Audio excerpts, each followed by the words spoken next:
Subscribe کریں ہمارے channel کو اور دبائیں بیل کے بٹن کو ہماری لیٹسٹ ویڈیوز دیکھنے کے لیے۔ شکریہ۔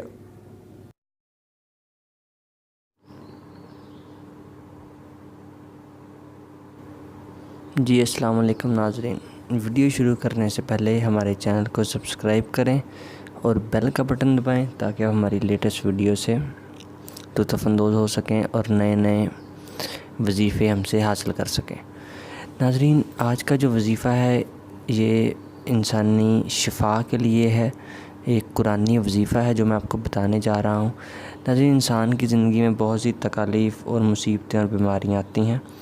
ناظرین، ان بیماریوں سے شفا کے لیے آپ کو ایک میں قرآنی نسخہ بتانے جا رہا ہوں، ایک وظیفہ بتانے جا رہا ہوں جس پر عمل کر کے انشاءاللہ تعالیٰ آپ ہر طرح کی بیماری سے شفا یاب ہو سکتے ہیں۔